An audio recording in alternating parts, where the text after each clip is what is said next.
السلام عليكم ورحمة الله تعالى وبركاته. الحمد لله نحمده ونستعينه ونستغفره ونعوذ بالله من شرور أنفسنا ومن سيئات أعمالنا. من يهده الله فلا مضل له ومن يضلل فلا تجد له وليا مرشدا. ونشهد أن لا إله إلا الله وأن سيدنا ومولانا محمدا عبد الله ورسوله الذي أرسله بالحق بشيرا ونذيرا وداعيا إلى الله بإذنه وسراجا منيرا. فقد قال الله تعالى في كلامه المجيد وفي فرقانه الحميد. أعوذ بالله من الشيطان الرجيم. بسم الله الرحمن الرحيم. সুন্দর করে বললে আল্লাহ বাতাস দিব। আবার পড়েন আউযু বিল্লাহি মিনাশ শাইতানির রাজিম। আমার রাসূল বলেছেন আউযু বিল্লাহি মিনাশ শাইতানির রাজিম। এই আয়াতটা লিখতে 19টা হরফ লাগে। কয়টা? 19টা হরফ লাগে। কেউ যদি সকাল আর সন্ধ্যায় 19 বার আউযু বিল্লাহি মিনাশ শাইতানির রাজিম পড়বে, ওই জাহান্নামের 19টা আযাবের ফেরেশতা থেকে আমার আল্লাহ তাকে নিষ্কৃতি দান করে দিবে। সুবহানাল্লাহ। বিসমিল্লাহির রাহমানির রহিম। ইন্নাল্লাহা ওয়া মালাইকাতাহু ইউসাল্লুনা আলান নাবী يا أيها الذين آمنوا صلوا عليه وسلموا تسليما. اللهم صل على مولانا محمد وعلى آل سيدنا مولانا. জোরে জোরে পড়ো দরুদ ও মুমিন ভাই বসিয়া, আমাদের দরুদ শোনেন নবীজি রওজা পাকে থাকিয়া। আল্লাহুম্মা সাল্লি আলা মাওলানা মুহাম্মদ ওয়া আলা আলি মাওলানা। দয়াল আল্লাহ দয়া করো, নসিব করো মদিনা। নবীজিকে না দেখাইয়া আমরা রে কবরে নিও না। আল্লাহুম্মা সাল্লি আলা মাওলানা মুহাম্মদ ওয়া আলা আলি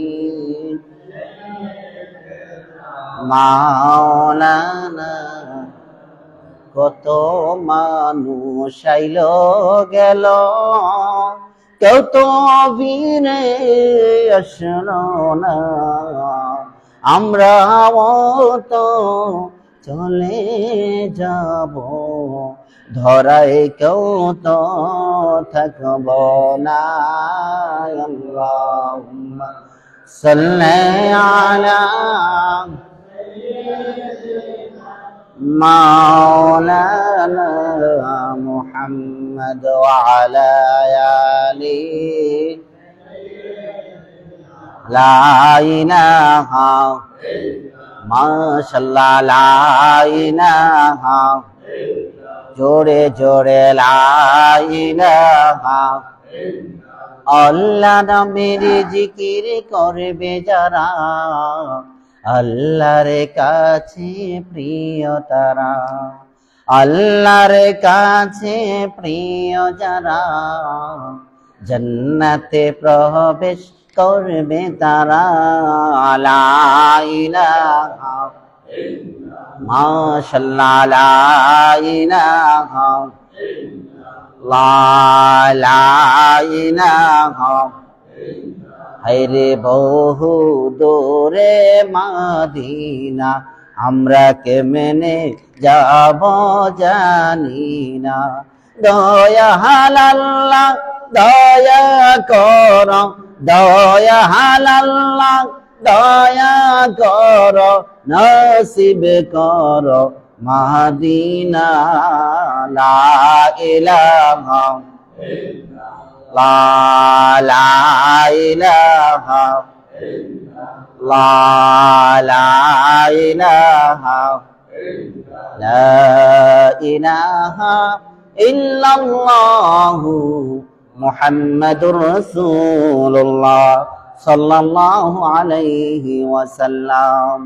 সম্মানিত হাজিরিন, আমরা আল্লাহ তাআলার দরবারে লাখ কোটি শুকরিয়া আদায় করছি যে আল্লাহ দয়া করে মায়া করে মুহররম মাসের আজকে 29 তারিখ, কত 29 তারিখ, অর্থাৎ মুহররম মাসের শেষ জুমা, আজকে বিদায়ী জুমা যেটাকে বলা হয়, আখিরি জুমা, ঠিক কিনা? আল্লাহ রাসূল সাল্লাল্লাহু আলাইহি সাল্লাম বলছেন মুহররম মাস খুবই ফজিলত মাস। এই মাসে পৃথিবী সৃষ্টি হয়েছে, এই মাসে কারবালার ঘটনা ঘটেছে, এই মাসে অনেক নবী রাসূলদের অনেক বিরল মারাত্মক ঘটনা ঘটেছে, কোন সুবহানাল্লাহ। এবং এই মুহররম মাসেই কিয়ামত হয়ে যাবে, সুবহানাল্লাহ। অর্থাৎ এই মাসে অনেক ফজিলত, অনেক ঘটনা ঘটছে, হাজার হাজার, আবার অনেক ঘটনা ঘটবে, ঠিক কিনা বলেন? অনেক ঘটনা ঘটবে। আমরা তো অনেক মনে করি মনে হয় কিয়ামত আইসা পড়ছে, না, অনেক দেরি আছে। আপনার বাবার 14 গোষ্ঠী কিয়ামত দেখবেন না, ঠিক কিনা? হুজুর কেন? আল্লাহ রাসূল বাণী দিয়েছেন। আমরা তো মনে করি রাসূল কিছুই জানে না, রাসূল মূর্খ নিরক্ষর, কন্না উযুবিল্লাহ। আমরা মনে করি রাসূল কিছুই জানে না, সব আল্লাহ জানে। আপনি টিচারে কোন ছাত্রের যদি স্টুডেন্টস কোন ছাত্রের পড়ায়, তো টিচার কি ছাত্রের শিক্ষা দেয় না? উনি যেটা জানে এটা শিক্ষা দেয় না? তো আমার রাসূলের উস্তাদ কে? কথা বলেন, আমার রাসূলের উস্তাদ কে? তো আল্লাহ কি ছাত্রের শিক্ষা দেন নাই? আল্লাহ কি কৃপণতা করেছেন শিক্ষা দিতে? তাহলে আল্লাহ যদি রাসূলের শিক্ষা দেয়, রাসূলকে জানায়, আপনার আমার এত জ্বলে কেন, এত চুলকানি কেন, এত অ্যালার্জি কেন, বলেন, ঠিক কিনা? আল্লাহ জানাই গেছে। এই জন্য রাসূল বলেছেন ওই সময় পর্যন্ত কিয়ামত হবে না, উম্মতেরা কান খাড়া করে শোনো, যতদিন একজন মুসলমান, একজন ইমানদার, একজন নাখান্দার প্রতিবন্ধী, একজন ছোট্ট একজন মুসলমান আল্লাহ বলা মতো থাকবে, ওই দিন কিয়ামত হবে না, সুবহানাল্লাহ। তাহলে আপনি মনে করেন শুধু আপনি আমি নামাজ পড়ি, আপনি আমি আজকে জুমার দিন এসেছিলাম মসজিদে, না না না, এমন মসজিদ আছে যে মসজিদে লক্ষ লক্ষ মানুষ নামাজ পড়ে, সুবহানাল্লাহ। এমন মসজিদ আছে যে মসজিদের ভিতরে আজকে জুমার দিন ফেরেশতা আল্লাহর ওলি হয়ে আসছে, কোন সুবহানাল্লাহ, নামাজ পড়ার জন্য মানুষের বেশ ধরে। এমন মসজিদ আছে যে মসজিদে লক্ষ লক্ষ হাজার হাজার ওলি আজকে জুমার দিন নামাজের জন্য এসে গেছে, সুবহানাল্লাহ, ঠিক কিনা? কিন্তু আমরা আজকে জুমার নামাজে এসেছি, হয়তো ফজরের নামাজটা পড়ি নাই। রাসূল বলেছেন জুমার দিন সবচেয়ে উত্তম নামাজ হলো জুমার দিনের ফজরের নামাজ। কোন নামাজ? জুমার দিনের ফজরের নামাজ সবচেয়ে দামি, উত্তম, জুমার চেয়ে উত্তম। কিন্তু আল্লাহ রাসূল সাল্লাল্লাহু আলাইহি ওয়াসাল্লাম জানাইছেন যতদিন একজন নাখান্দার ছোট্ট বাচ্চা মুসলমান ইমানদার প্রতিবন্ধী ল্যাংড়া কানা একজন আল্লাহকে বলার মতো থাকবে দুনিয়ায়, ততদিন পর্যন্ত কিয়ামত হবে না, সুবহানাল্লাহ। এখন কত হাজার হাজার কোটি কোটি মানুষ আছে, এখন বর্তমান হিসাবে প্রায় 800 কোটি মানুষ সারা পৃথিবীতে আছে। এর মধ্যে প্রায় 200 প্লাস 200+ উপরে, 200 কোটিরও উপরে ইমানদার মুসলমান পৃথিবীতে আছে। সুবহানাল্লাহ। কত? 200 কোটির উপরে মুসলমান আছে সারা পৃথিবীতে। সুবহানাল্লাহ। তাহলে আপনি আমার মতো হাজার লক্ষ মানুষ যদি, কোটি মানুষও যদি বেঈমান হয়ে যায়, নামাজ না পড়ি, ইবাদত না করি, রাসূলের দরুদ কিয়াম মিলাদ না পড়ি, হাজার লক্ষ কোটি কোটি মানুষ আছে আল্লাহর ইবাদত করার জন্য, অসংখ্য অসংখ্য অগণিত ফেরেশতা রহমতের আল্লাহর ইবাদত করার মতো আছে। সুবহানাল্লাহ। ঠিক কি না? আল্লাহ তাআলা কোরআনুল কারীমে ছোট্ট একটি সূরা, সূরা মাউন, আল্লাহ মক্কা নগরীতে রাসূলের কাছে প্রেরণ করেছেন। রাসূলকে জানাইয়া দিলেন, ও রাসূল আপনি জানেন এবং কিয়ামত পর্যন্ত অনাগত উম্মতদেরকে আপনি জানাইয়া দেন আমি আল্লাহর মেসেজ, আমি আল্লাহর বাণী, আমি আল্লাহর দামি কথাগুলা জানাইয়া দেন। কোন সুবহানাল্লাহ। আল্লাহ বলছেন, আরাআইতাল্লাযী ইউকাযযিবু বিদ্দীন। ও নবী আপনি তাদের কি দেখেন নাই? আপনি তাদেরকে দেখেন নাই যারা হাসরের দিবসকে মিথ্যা প্রতিপন্ন করে, যারা বিচার দিবসকে অস্বীকার করে, যারা হাসরের ময়দান হিসাব নিকাশের দিনকে তারা বিশ্বাস করে না, বিলিভ করে না, তাদের কি রাসূল আপনি দেখেন নাই? আছেন এরকম মানুষ? এটা এমন একটি দামি কথা। আপনি যত বড় ইমানদার হন, যত বড় আল্লাহর ওলি হন, যত বড় মুসল্লি হন, যত বড় মুসলিম হন, আপনি যদি একটা কথা বলেন যে হাসরের দিন, বিচার দিন, পরকাল দিনকে আমি বিশ্বাস করি না, কি করি না? বিচার দিবসকে, পরকালে আমি আবার কবর থেকে, লাশ থেকে জিন্দা হয়ে উঠতে হবে আল্লাহর দরবারে, আল্লাহর কাছে হিসাব নিকাশ সব পুঙ্খানুপুঙ্খানুরূপে দিতে হবে। শুধু একটা জিনিস যদি আপনি অস্বীকার করেন, অবিশ্বাস করেন, বিলিভ করেন না, তাহলে আপনার দিল থেকে, কলব থেকে, আপনার শরীর থেকে ঈমানটা একবারে পরিপূর্ণরূপে ডিলিট হয়ে যাবে। ঠিক কি না? একবারে খারিজ হয়ে যাবে ঈমানদার থেকে। মুসলমান, মুসলিম আপনার কোনো কিছুই থাকবে না। শুধু একটা কথা যদি বলেন যে পরকালকে আমি বিশ্বাস করি না, অবশ্যই বুঝছেন? একবার সহজ কথা যদি বলেন যে আমি পরকাল বিশ্বাস করি না, একটা কথা বলেন, আপনি যত বড় আল্লাহর ওলি হন, যত বড় বুজুর্গ হন, যত বড় ইমানদার হন, যত বড় মুসলিম হন, যত বড় মুসল্লি হন, যত বড় নামাজি হন, যত বড় আলেম হন, যত বড় মুফতি মুহাদ্দিস হন, আপনি একটা কথা বলেন পরকালে আমি বিশ্বাস করি না, সাথে সাথে আপনি খারিজ, ইসলাম থেকে খারিজ হয়ে যাবেন। এই জন্য আল্লাহ গুরুত্ব দিয়ে বুঝাইছে, হে রাসূল আপনি কি তাদেরকে দেখেন নাই যারা পরকালকে অস্বীকার করে? আপনার সামনে আইসা আবু জাহেলের দলেরা, মুশরিক কাফের দলেরা তারা বলে, হে রাসূল আমি তো আল্লাহকে বিশ্বাস করি, তোমার আল্লাহকে বিশ্বাস করি, শুধু তোমার না মানি না। ঠিক কি না? তোমার আল্লাহরে সব বিশ্বাস করি, কোরআন বিশ্বাস করি, তোমার আল্লাহ বিশ্বাস করি, শুধু তোমার না শেষ নবী মানি না। কিন্তু তারা মনে মনে কি করে? পরকালকে আবার উঠা লাগবে, হাসরের ময়দানে বিচার দেওয়া লাগবে আল্লাহর সামনে, আল্লাহর দরবারে, এটা তারা বিশ্বাস করে না। এই জন্যই তারা কাফের, মুশরিক, বেঈমান। এই জন্য আল্লাহ বলছেন, আরাআইতাল্লাযী ইউকাযযিবু বিদ্দীন। রাসূল আপনি কি তাদেরকে দেখেন নাই যারা আখিরাতকে বিশ্বাস করে না, যারা হাসরের দিবসকে, বিচার দিবসকে, আল্লাহর সামনে হাজিরা দেওয়া লাগবে, আল্লাহর সামনে দুনিয়ার সব কাজের হিসাব দেওয়া লাগবে, এই সময়টা, এই পরকালটা যারা বিশ্বাস করে না, রাসূল আপনি আমি জানাইয়া দিলাম, আপনি আমার উম্মতকে জানাইয়া দেন, তাদের ক্যাটাগরি হবে দুইটা। কয়টা? কাফের আর মুনাফিক। কয়টা হইলো? দুইটা। এই দুই শ্রেণীর মানুষের কথা এই সূরার মধ্যে আল্লাহ বলেছেন। পৃথিবীর মানুষের কাছে যারা কাফের হবে, যারা আখিরাতকে বিশ্বাস করবে না, তারা হলো একদল, আর একদল হবে মুনাফিক। আপনি আমার মতো দেখতে সুন্দর চেহারা, সুন্দর টুপি, বড় মুফতি মুহাদ্দিস, বড় ইমাম সাহেব, খতিব সাহেব, বড় মুসলিম, বড় ইমানদার, কিন্তু ভিতরে তার ইমান নাই। ঠিক কিনা?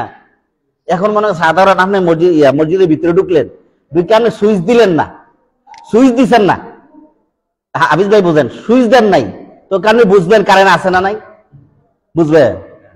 ফ্যান তো ঠিক হেই ফ্যানই, লাইটও সেম হেই ফ্যান, এই লাইট, কিন্তু যদি সুইচ না দেন আপনি কি বুঝবেন কারেন্ট আছে না নাই? দেখতে তো সেম, কারেন্ট থাকলেও যেরকম থাকে, কারেন্ট না থাকলে ওরকম, ঠিক না? অফ রাখলে তো ইমানদার মুসলমান আপনি দেখলে এটা বুঝবেন না যে আসলে তার ভিতরে ইমান আছে কি ভিতরে ইমান নাই। ঠিক কিনা? এই জন্য আল্লাহ বলছেন, রাসূল দুইটা ক্যাটাগরি যার থাকবে তারা কাফের। কয়টা? দুইটা ক্যাটাগরি যার থাকবে, দুইটা নমুনা যার ভিতরে পাওয়া যাবে, দুইটা উসুল যার ভিতরে থাকবে, তা সে হলো কাফের, সে হলো মুশরিক। এক নম্বর হলো যারা পরকালকে বিশ্বাস করবে না। কোন কালকে? পরকালকে বিশ্বাস করবে না। কারণ সে যদি পরকালকে বিশ্বাস করে, হাসরের ময়দানে 50,000 বছরের সমান একটা দিন 24 ঘন্টা হবে। ওই দিন সূর্যটা অর্ধ হাত মাথার উপরে উঠে যাবে, ওই হিসাব দেওয়া লাগবে সব কিছুর। আপনি রাস্তা দিয়ে যাইতেছেন, এমন সময় একটা পিঁপড়া সামনে পড়ছে, আপনি ইচ্ছা করে তাকে চাপ দিয়ে মারলেন, এটাও সেই দিন দেখা যাবে। আবার আপনি 17 বছর প্রধানমন্ত্রী ছিলেন, হাজার লক্ষ লক্ষ মানুষ গুম করেছেন, খুন করেছেন, মার্ডার করেছেন, সাগরের মাঝখানে নিয়ে পেট ছিঁড়াই তাকে সাগরে ফেলাই দিয়েছেন, ওইটাও হাসরের ময়দানে দেখা যাবে। ঠিক না? সব দেখা যাবে, ছোট্ট থেকে বড় পর্যন্ত। আল্লাহ আয়াতে বলেছেন, ফামান ইয়ামাল মিসকালা যাররাতিন খায়রান ইয়ারা। আল্লাহ বলছেন ওই হাসরের ময়দানে তোমাদের অনুপরিমাণ ভালো কাজ এবং অনুপরিমাণ খারাপ কাজ সবকিছু তোমাদের সামনে প্রকাশ করা হবে। সবকিছুর বিনিময় তোমাকে দেওয়া হবে, সবকিছু তুমি নিজের চোখে দেখতে পারবে হাসরের ময়দানের দিন। ওই আল্লাহ বলছেন যারা কাফের তারা দুইটা ক্যাটাগরি, রাসূল আপনি চিনে রাখেন, উম্মতদেরকে বলে দেন, আর ওয়াইতাল্লাযী ইউকাযযিবু বিদ্দীন ফাযালিকাল্লাযী ইয়াদউল ইয়াতীম।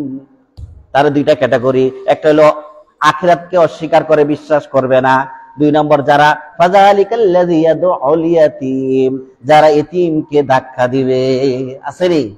এতিম পছন্দ করে না, এতিম দেখলে ধাক্কা দেয়, এতিম ইনসাল্ট করে, এতিমকে ভালোবাসে না, এতিমকে সাহায্য সহযোগিতা করে না। আসেনি? ফাযালিকাল্লাযী ইয়াদউল ইয়াতীম, এতিমকে ধাক্কা দেয়, এই শ্রেণীটা হলো কাফের। আর যারা আখিরাতকে অস্বীকার করে, এই দুইটা ক্যাটাগরি, এই দুইটা ক্যাটাগরি যার থাকবে তারা কাফের। তারা কি? কাফের। তাদের জন্য জান্নাত হারাম হয়ে যাবে, জাহান্নাম ওয়াজিব হয়ে যাবে। এরপরে আল্লাহ বলছেন ফাযালিকাল্লাযী ইয়াদউল ইয়াতীম ওয়া লা ইয়াহুদ্দু আলা তুআমিল মিসকিন। আর 3 নম্বর তারা ক্যাটাগরি, এটা ছাড়া 2 নম্বর ক্যাটাগরি হলো তারা মিসকিনকে খাদ্য দানে উৎসাহিত করে না। সুবহানাল্লাহ। আল্লাহ কত বড় জ্ঞানী, যার কোনো সাগর নাই, কিনারা নাই, অন্ত নাই, আদি নাই। সুবহানাল্লাহ। আল্লাহ বললে পারতেন যে তারা কাফের, তারা মুশরিক। কারা? যারা মিসকিনকে খাওয়ায় না। এখন মনে করেন আমি গরিব, বা আপনি একবারে গরিব, আপনি নিজেই গরিব মানুষ, আপনি তো মিসকিনকে খাওয়াইতে পারতেন না। কথা বুঝেন? আপনি তো মিসকিনকে খাওয়াইতে পারবেন না, একবার গরিব আপনি মনে করেন। আছেন এরকম মানুষ? আপনি নিজেই মিসকিন, গরিব, অসহায়, দরিদ্র, তাহলে আপনি কিভাবে মিসকিনকে খাওয়াবেন? তখন যদি আল্লাহ বলতো যারা মিসকিনকে খাওয়ায় না, খাদ্য দেয় না, তারা মুশরিক, তারা কাফের, তাহলে তো আমরা সব বাদ দিয়ে দিতাম। ঠিক কি না? কিন্তু আল্লাহ বলছেন ওইটা বলে নাই। আল্লাহ বলছেন মিসকিন, অর্থাৎ আল্লাহ বলছেন যে যারা মানুষকে খাদ্য দানে উৎসাহিত করে না। মনে করেন আপনি গরিব, অসহায়, গরিব মানুষ, আপনি মিসকিনকে খাওয়াইতে পারেন না, কিন্তু উৎসাহিতও করেন না। যেমন একটা বড় লোক আছে, বা আপনার প্রতিবেশী, বা আপনার ভাই, হ্যাঁ, উনি বড় লোক, উনি খাদ্য দান করতে পারে, ওনার ওই সামর্থ্য আছে, ওনাকে আপনি বলবেন ভাই দেখেন এখানে একটা এতিমখানা আছে, বা এই এলাকার মানুষ অসহায়, এই পরিবারের মানুষ গরিব, অসহায়, মিসকিন, হ্যাঁ, আপনার তো অনেক সামর্থ্য আছে, আপনি এখানে দান করেন। তাহলে আল্লাহ দুনিয়া এবং আখিরাতে আপনার জাযা দিবে, পুরস্কার দিবে, আল্লাহ আপনাকে জান্নাতের সওয়াব দিবে, জান্নাতের মর্যাদা বাড়িয়ে দিবে। ওই যে উৎসাহিত করছেন, আপনি গরিব দিতে পারেন নাই, কিন্তু উৎসাহিত করছেন, তাহলে আপনি মুশরিকের কাতারে পড়েন নাই, বেঁচে গেলেন। সুবহানাল্লাহ। তাহলে আল্লাহ ওইটাই বলছেন যে যারা অন্তত নিজে খাওয়াইতে পারে না, দিতে মিসকিনকে দিতে পারে না, অন্তত উৎসাহিতও করলো না, সেই ব্যক্তি মুশরিক, সেই ব্যক্তি কাফের। ঠিক না? আর যারা মনে করেন সামর্থ্য আছে, তারা মিসকিনকে খাওয়াইলো, সামর্থ্য নাই, সে উৎসাহিত করলো আরেক ভাইকে যে হে মিসকিন, হে গরিব, অসহায়, ভিক্ষুক, তারে দাও। সুবহানাল্লাহ বলেন। এই তিনটা ক্যাটাগরি, যারা হাসর দিবসকে বিশ্বাস করবে না, এতিমকে ধাক্কা দিবে, মিসকিনকে খাদ্য দানে উৎসাহিত করবে না, আর যার খাদ্য আছে, সামর্থ্য আছে, সে তো খাদ্য দিবই। এই 3 ক্যাটাগরি যার ভিতরে থাকবে সে হলো মুশরিক, কাফের। তারপর আল্লাহ বলছেন ফাওয়াইলুল লিল মুসাল্লিন। এবার বলছেন 3 প্রকার, 3টা ক্যাটাগরি যাদের ভিতরে থাকবে তারা মুনাফিক। কাফেরের কাছে 3টা ক্যাটাগরি, মুনাফিকের কয়টা গেল? 3টা ক্যাটাগরি। মুনাফিকের 3টা ক্যাটাগরি কি? সে 5 ওয়াক্ত নামাজ পড়বে, যে হজ করবে, যাকাত দিবে, জিকির করবে, দরুদ শরীফ পড়বে, সব নেক আমল করবে, কিন্তু এরপরও যদি এই তিনটা ক্যাটাগরি মুনাফিকের ভিতরে পাওয়া যায়, কোন মুসলমানের ভিতরে পাওয়া যায়, তাহলে ওই ব্যক্তি মুনাফিক। ওই ব্যক্তি কি মুনাফিক? আল্লাহ আগে বলছেন ফাওয়াইলুল লিল মুসাল্লিন, ওয়াইল দোজকে যাবে, দোজকে যাবে, ধ্বংস হবে। ওয়াইল নামে একটা দোজক আছে, ওই দোজকে যাবে। ফাওয়াইলুল লিল মুসাল্লিন, যারা মুসল্লি। যদি এই আয়াত আপনি তাফসীর করেন তাহলে সব নামাজিরা ওয়াইল দোজকে যাবে। পরে আয়াত যদি তাফসীর না করেন পুরা বিপদ, ঠিক নেই? পরে আয়াতে এটা অর্থ আল্লাহ কইয়া দিছে।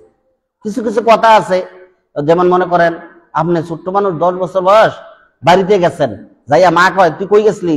সকাল দিয়ে তোর ভাই তোরা খুঁজতেছে, খাইছে না, তুই আইস, তোর ভাই তোরা সুন্দর আদর দিব, মজার আদর দিব। আসলে কি আদরটা মজার হইব? মাই কি মজার হয়? এটা বুঝারের জন্য বলছে, এক কথায় বলে নাই। তো আল্লাহ এরকম বান্দাকে বলছে, যারা ওই সমস্ত মুসল্লি হবে, ওই সমস্ত নামাজি হবে, তারা ওয়াইল দোজকে দাঁড়াবে, তারা ধ্বংস, তারা জাহান্নামে যাবে। নাউযুবিল্লাহ। তারা এই পরের আয়াত আল্লাহ বলছেন আল্লাযীনা হুম আন সালাতিহিম সাহুন, যারা নামাজের ব্যাপারে উদাসীন। যারা কি ব্যাপারে? নামাজের ব্যাপারে উদাসীন। এক ওয়াক্ত ভাল লাগছে পড়ছে, আর ওয়াক্ত ভাল লাগে না, পড়ে নাই। জোহর পড়ছে, ফজর পড়ে নাই, আসর পড়ছে, মাগরিব পড়ছে, এশা পড়ে নাই, আসেনি? এরকম নামাজের ব্যাপারে যারা উদাসীন, তার সব কাজ ঠিক আছে, কিন্তু নামাজের ব্যাপারে সে উদাসীন। অলসতা, অবহেলা, অযত্ন, গুরুত্বহীন, আসেনি? দুনিয়া সব চলে, নামাজের কথা বললে হুজুর শরীরটা ভালো না, অজু নাই, শরীরটা ফাঁক নাই, হুজুর কাপড়টা ভালো না, কত অজুহাত শেষ নাই, ঠিক কিনা? এই জন্য আল্লাহ বলছেন আল্লাযীনা হুম আন সালাতি। এখানে একটা কথা, এক তাবি এইটার তাফসীরটা উনি বুঝছে, সাহাবীরও খেয়াল করছে না, কিন্তু ওই তাবি বুঝছে এটা তাফসীরটা। তাফসীরটা কি? আল্লাযীনা হুম আন সালাতিহিম, আন সালাতিহিম অর্থ নামাজের ব্যাপারে, আন সালাতিহিম অর্থ কি? নামাজের ব্যাপারে। এখানে যদি আন সালাতিহিম না হইয়া আল্লাহ যদি বলতো আল্লাযীনা হুম সালাতিহিম, অর্থাৎ নামাজের ভিতরে, কিসে? নামাজের ভিতরে, নামাজের ভিতরে যারা উদাসীন, এই কথা যদি বলতো, কাবা ঘরের ইমাম সাহেব আটকে দিত, কাবা ঘরের ইমাম সাহেব মুনাফিক হয়ে দিত। নাউযুবিল্লাহ। নামাজের ভিতরে মন এদিক সেদিক যায় না, উদাসীন হয় না, শয়তান এদিক সেদিক নিয়ে যায় না, এমন মানুষ আছে? আমার কথা বুঝছেননি? এমন মানুষ খোঁজা দুষ্কর না? হাজারে লাখে যদি একজন পান, ঠিক আছে নি? আল্লাহ এখানে আন না দিয়ে যদি হুম লিখতো, সুন্দর আয়াত হইতো, মিলতো, সবকিছুতে মিলতো, ছন্দতে মিলতো, সবকিছুতে। শুধু হুমের জায়গায় আন দিত, আন সালাতিন যদি বলতো, তাহলে আল্লাহ বলতো, অর্থ হয় কি, যে কেউ যদি নামাজের ভিতরে উদাসীন, তাহলে কিন্তু সব নামাজি মুনাফিক হয়ে যেত। শুধু ওই ব্যক্তিরা ছাড়া, যে ব্যক্তি নামাজের ব্যাপারে তার মন এদিকে যায় না, একবার নামাজেই থাকে 100-100, ওই ব্যক্তি ছাড়া। তো ওই ব্যক্তিকে পাওয়া যাবে সহজে? কয়জন পাওয়া যাবে? তাহলে ওই তাবি, সাহাবীর পরে যারা আসে তাদের কি বলা হয়? তাবি। ওই তাবি এটা তাফসীর করছে, আল্লাহ মানুষের উপরে এই হুমের জায়গায় আন না দিয়া কত বড় দয়া করছে, কত বড় ইহসান করছে, কত বড় রহমত করছে আমাদের প্রতি। আল্লাহ ওই দয়ার জন্য যদি সারা পৃথিবীর মানুষ সারাদিন তার 70 বছর, 80 বছর, 100, 200 বছর সেজদা দিয়ে পড়ে থাকে, তারপরে ওই ঋণের সুদ হবে না। সুবহানাল্লাহ। আমি ইমাম সাহেব, আমারও তো মনটা অনেক সময় দেখ যায় ভাই, আরে রুমটা মোবাইলটা রেখেছি, আরে চল্লি ফিস লয়ে দেখ যায়, ঠিকই জানি। তো নামাজের ব্যাপারে, নামাজের ভিতরে উদাসীন এরকম মুসল্লির অভাব নাই, ঠিক নেই? কিন্তু আল্লাহ বলছেন নামাজের ব্যাপারে হুম সালাতিহিম, আন বলে নাই, হুম বলছে। এইটা কত বড় আল্লাহ দয়া, কত বড় মায়া, আমরা বাচ্চা গেছি নামাজিরা, ঠিক নেই? তো আল্লাহ ওই তাবি বলছে যে আল্লাহ এই দয়া যে করছে, আমরা অজান্তেই আমরা আল্লাহর কাছে কিয়ামত পর্যন্ত যদি সেজদা দিয়ে পড়ে থাকি, ওই নিয়ামতের শুকরিয়া আদায় করা শেষ হবে না। সুবহানাল্লাহ। ওই আল্লাহ বলছেন, আচ্ছা আলহামদুলিল্লাহ, দোয়া হইব। তো আন সালাতিহিম সাহুন, আল্লাহ বলছেন মুনাফিকের 1 নম্বর আলামত হইল নামাজের ব্যাপারে নামাজের ভিতরে না, কি নামাজের ব্যাপারে উদাসীন, একক তো পড়ছে আরেক তো পড়ে না, নির্বাচনে খারাইছে এমন টুপি পাঞ্জাবি লাগাইছে একক তো নামাজ দুইবারও পড়ে, অর্থাৎ লোক দেখানো, ঠিক নেই? তাহলে নামাজের ব্যাপারে যারা উদাসীন, একটু অসুস্থ হলে নামাজ পড়ে না।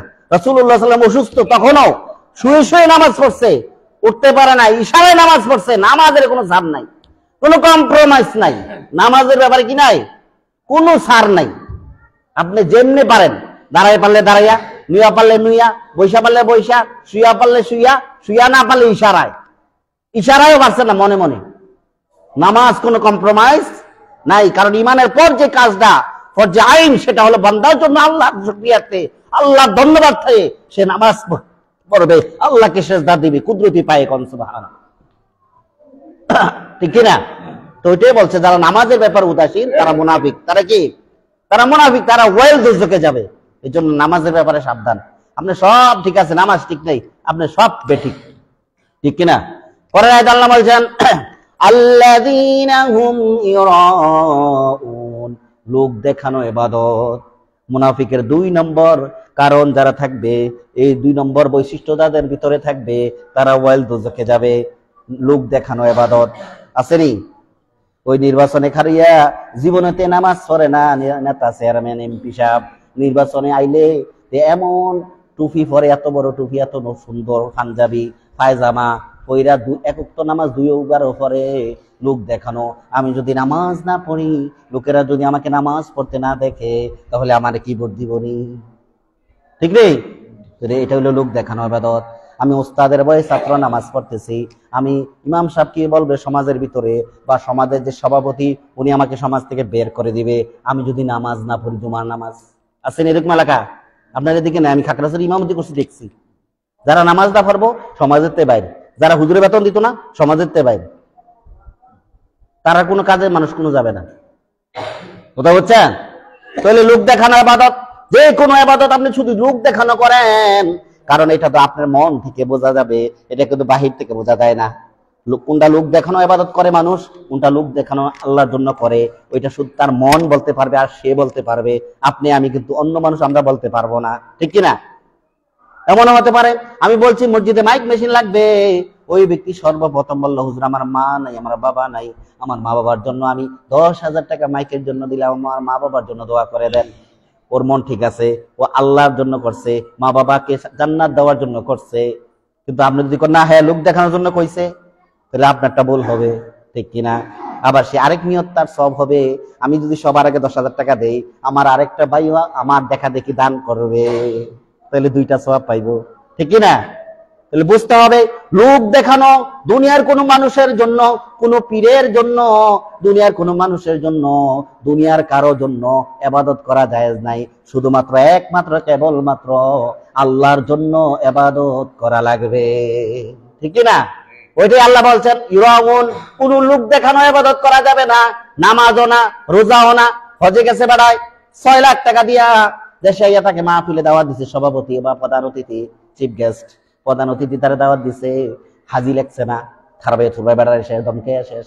কিরে 6 লাখ টাকা দিয়ে হজ করে আসলাম, আমার হাজি লিখলি না সভাপতি, আমি প্রধান অতিথি, তাহলে তোমার হজ শেষ। তুমি লোক দেখানো ইবাদত করছো, হজ করছো, যেন মানুষ তোমাকে আল হাজ বলে, হাজি বলে, হাজি সাহেব বলে, ঠিক কিনা বলেন?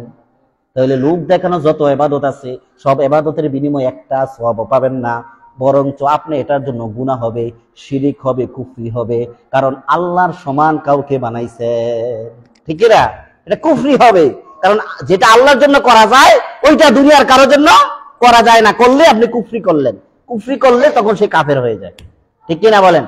এই জন্য লোক দেখানো ইবাদত করা যারা করবে, আল্লাহ বলছেন তারা হলো মুনাফিক, তারা ওয়াল দোজকে যাবে। এই জন্য যা করবেন একমাত্র আল্লাহর ইবাদতের জন্য করবেন। যত ইবাদত বলতে যা বুঝেন সব ইবাদত আল্লাহর জন্য করবেন। কার জন্য? আল্লাহর জন্য। 3 নম্বর মুনাফিকের যেটা বৈশিষ্ট্য আল্লাহ বললেন ওয়ায়ামনাউনাল মাউন। এটা সেনসিটিভ একটা বিষয়, এটা পারিবারিক একটা বিষয়, একটা ঘরের মহিলাদের একটা ওয়াজ। এটা এই সূরাটার নাম হলো সূরা মাউন। এই শব্দটা এই মাউন থেকে নেওয়া হয়েছে, সূরাটার নামকরণ করা হয়েছে। কোথা থেকে? সূরা থেকে, এই শব্দ থেকে, মাউন। মাউন শব্দের অর্থ হলো আপনার গৃহস্থালী জিনিস।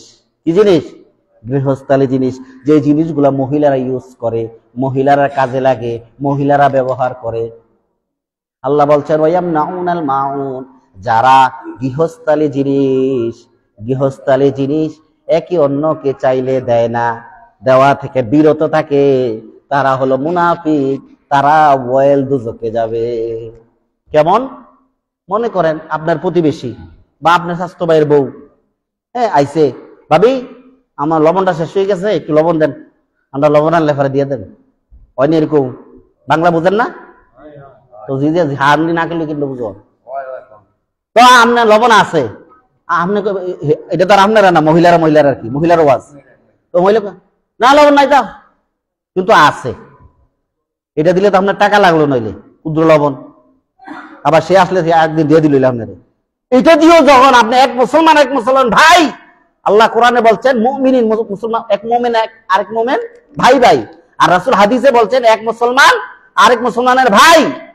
তারপরে প্রতিবেশী, এত আত্মীয়, এত কিছু হওয়ার পরেও, মুসলমান ভাই হওয়ার পরে অন্তত এই সহযোগিতা আপনার কাছে পাইলো না, তাহলে আপনার তো সাধারণ মানুষ না, আপনি মুনাফিক, আপনি ওয়াইল দুজকে যাবেন। কোথায় যাবেন?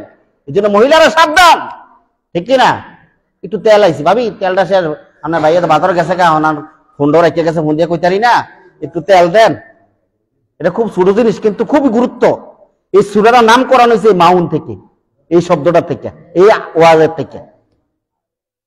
জিনিসটা কিন্তু ছোট্ট, কিন্তু খুবই সেন্সিটিভ, খুবই গুরুত্ব এটা। আল্লাহ বলছে, এটা কোনো নবীজি বলে নাই, কোরআনের আয়াত। তারপর একটু তেলের লেগে আইছে, হ্যাঁ আপনি একটু ভাবি তেল দেন, আমি আনলে পরে দিয়ে দেন। আপনি নাই, থাকতেও নাই, না থাকলে তো নাই করলেন, ঠিক আছে, এটা সঠিক, কিন্তু থাকতেও আপনি দিলেন না। আর এগুলো হুজুর ভাবি আমার তো ওই যে মেহমান আইবো, আপনার একটা বড় ডেক আছে, একটু দেখা দেন, বিরিয়ানি টেনে রান্না আপনার আবার দিয়ে দেন।